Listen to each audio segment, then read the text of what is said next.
Welcome to Session State Management video lecture today. In the last class, we have seen how to access the session state by using PHP. Today, we will see how to check the existence of a session. So, let us go for PHP code for that, checking session existence. So, PHP is begin. Include once will include this particular PHP file. Okay, that is shoppingcart.class.php. It is similar to our include statement of PHP. The code inside this particular PHP will be accessed by this particular PHP file also. So we have started a session and we are checking whether there is availability of a session variable with the name as cart, right? If it is not set, then you are displaying creating it, right? If it is not set, if there is no such session already started, then what you are doing is you are creating. So how to create is $session $_session of cart is equal to new shopping cart. So you are creating a variable of type shopping cart, which is defined class of this particular class, right? There is a class created inside this PHP file whose name is shopping cart, right? You are creating an object of this particular class. This particular session is referring to that object. Then you are taking the variable $cart equal to $_session of cart, right? That is just copied into another variable. If you want, you can just display that by using the echo statement. This is how you can just check the existence of any particular session having the name of what you specified. If it is not there, you can also create your own by assigning it to certain functions. Here we have assigned it to object creation of this particular class. How does state session work? Sessions in PHP are identified with a unique 32-byte session ID. Each session will be having a 32-byte session ID. You can just see here there is a host from somesite.com. This user X is accessing particular right now, and his cookie is created with a session ID. This is a 32-byte session ID that you can observe.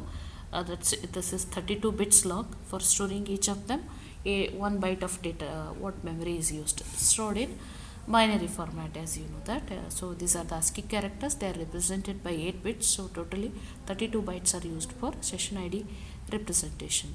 So this is passed to the web server, and you can just observe that for each transaction, whatever this user does, that is associated with the session ID.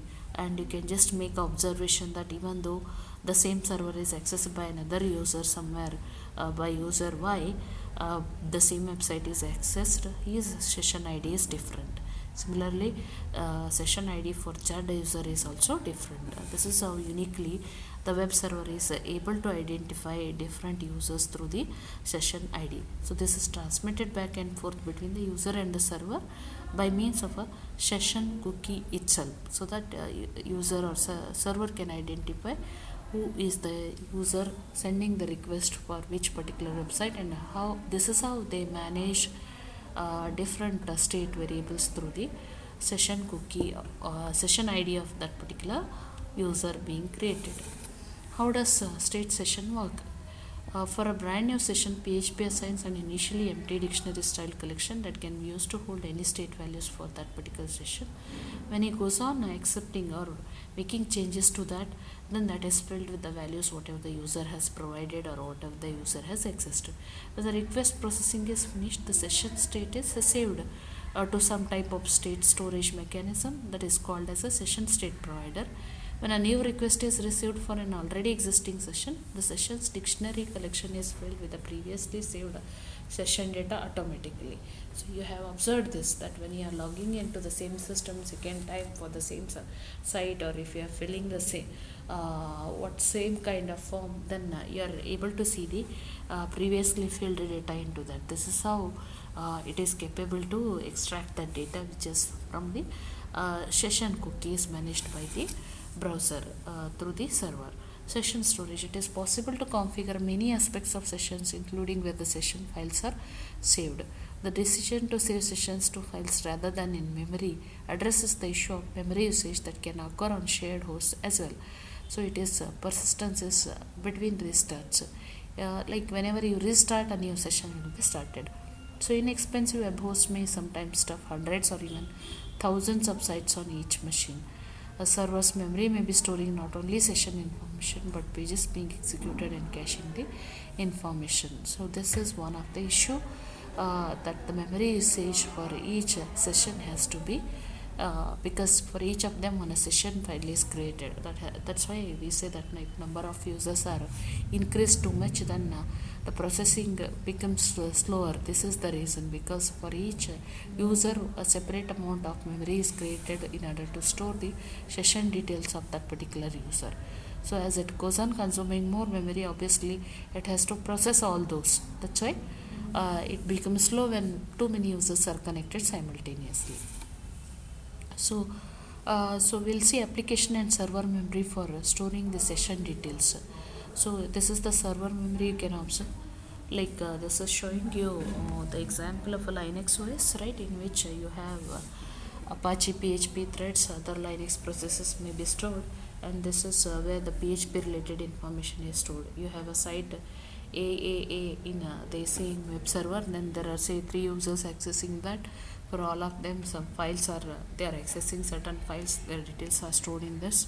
Say in the same web server, another website BBBB is present, for which currently there are 2 sessions going on with 3 files. This is how it is maintained separately inside the web server's memory, and this is for the site C, similar to these two. So this is how session storage is different for different sites, and even for the different sessions.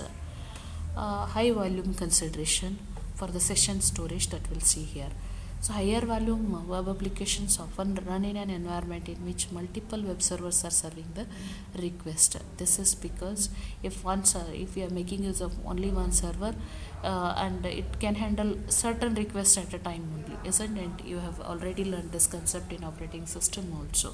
So for the reason you are making multiple web servers to make, if the web application is requiring higher volume of storage, then multiple web servers may be used, right? In such situation, in process session state will not work, since one server may service one request for a particular session, and then a completely different server may be used for servicing the next request for that particular session, right? Web form sessions visualizing the problem. Say for example, you have a user with the session X. He is sending 2 requests. A load balancer, whether it should be is required in between, so that it can distribute the request to a particular web server. So here we have a web form. So web form is a network of web servers. You can observe we have multiple machines available, which are servers, right? Then this load balancer is deciding which request or which session has to be handled by which particular server in the web form, right? This is how it is done here, right? There are effectively 2 categories of solutions to this. One is configuring the load balancer to be session aware and relate all requests using a session to the same server, or else use a shared location to store sessions either in a database or a cache memory or some other shared session state mechanisms. So shared location with the memory cache, you can just observe load balancer is responsible for this. It is requesting and sending it to all the servers, all sessions stored on session server. This is a shared session server. So this is all about managing state. So we have mainly learned in 3 of these video lectures about the problem of state in first video lecture, continued with the passing information via query strings. Cookies we completely learned in second, and in third we learnt about the session state. So that's all about the managing state. So thank you very much for patient hearing.